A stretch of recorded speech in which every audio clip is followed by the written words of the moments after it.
Welcome to Life of Blessing, blessing you and your family and bringing unity to our community.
Welcome to A Life of Blessing. I'm so excited today to have with us Virginia Morton, who wrote this book called Marching Through Culpeper. And it's truly a miracle how God used her to write this book. Now, Virginia, you sent something to me this week that says, how could a math major who had no writing experience or had never taken a course in Civil War history write a book of historical fiction that has sold over 8,000 copies? So this is truly a miracle how God used you to write this book. And I want you, Virginia, to share with us why and how you wrote Marching Through Culpeper and how God's presence in your life helped you through the process. Well, thank you, Randy, for giving me the opportunity to tell this story, because it truly is a miracle. Life is a journey, and we all experience our valleys and our peaks. And I have found that when I've been in the valleys of my life, that's the time when God is the closest. We are the closest to Him. And it's during the difficult times, I think, that God prods us to make changes in our lives, do things differently, or look for new challenges. And Marching Through Culpeper really was the result of one of my valleys. I was in a time in my life when I was feeling rather depressed and empty, and I think, people would refer to it as the empty nest syndrome. I had spent most of my life nurturing and encouraging my daughter and my husband in their pursuits, and they had both done very well, and she had finished college and he had reached his career goal. And I didn't have to work for the first time. I had all this time on my hand, and I really didn't know what to do with myself. I had been very involved in the church. Jesus had always helped me through my valleys in the past, and I was really looking for something that I could do that would really help the community. And I started doing some volunteer work, and that just didn't seem like quite enough, and I applied for a part-time job with an agency that really helped the community, and I didn't get it, and I was very disappointed. And I realize now that God was closing that door because He had a totally different plan for me that I could not begin to imagine. But I'd always loved history. And a book came out about Culpeper during the Civil War called Seasons of War, and it's a nonfiction book that told about the war in this community. It's a wonderful book, and it just opened my eyes to the magnitude of the history that took place all around us that I certainly didn't know about, and I thought most people didn't know about. And I was frustrated because not that many people were reading that book. I would ask, have you read Seasons of War? And it was, no, kind of dry. Perhaps I didn't think it was dry, but other people thought it was dry. And then I happened to make a trip to Hilton Head with my family. And my daughter insisted that we go to Savannah because she had just read the book Midnight in the Garden of Good and Evil, and she wanted to see Savannah. So we went to Savannah and we took the tour. And every other word out of the tour guide's mouth was about somebody in the book. So-and-so lived here and so-and-so lived there. And I saw how that book had such a positive influence on Savannah's tourism.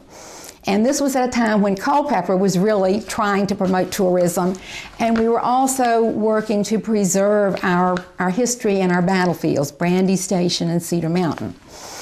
So this started me thinking, well, Culpeper really does need a book that would make people want to come here and learn about our history, but I thought it needed to be both entertaining and educational. And I began thinking, maybe if I would start researching and come up with the history and a storyline for this book, perhaps I could find a person who knew how to write it. Mm-hmm. And so I began doing my research, and I got very involved in this. I think I really needed an intellectual challenge. You know, life is so much more exciting when we're truly challenged. And I hadn't been challenged intellectually for a long time, and so that really just pulled me out of my depression to a certain extent because I was so involved in it, so engrossed in it.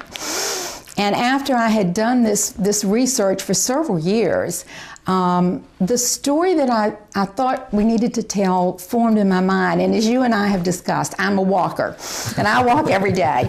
But walking is not only, you know, physically advantageous, it's spiritually advantageous, because that's really your time to be alone with God and to contemplate the direction that God wants you to take with your life. And you need to have an open mind you're not distracted from everything else. And during these walks, this story really formed in my mind, and I didn't know what to do with it.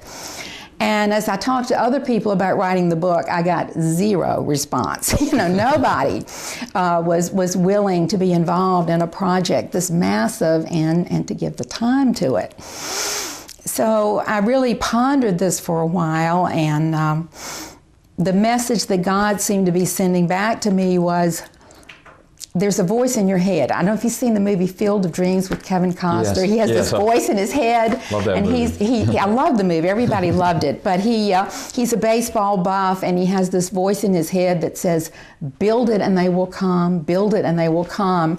And everybody thinks he's crazy, and he builds a baseball diamond in the middle of Iowa, and all the great players who've ever played baseball come out of the cornfield and they play in this baseball diamond.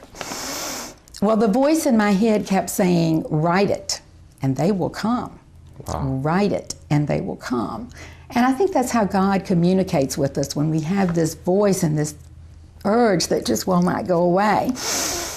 But I'd never written anything in my life, had no writing ability.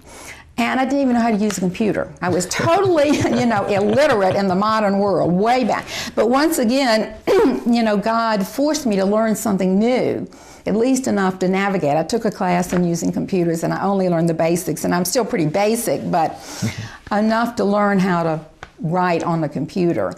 But sitting down to write it just seemed like an overwhelming task, and I didn't know how to begin. And finally, God seemed to be saying to me, don't worry about putting every word perfectly. Don't worry about your writing skills. Just put this story that's in your mind on paper.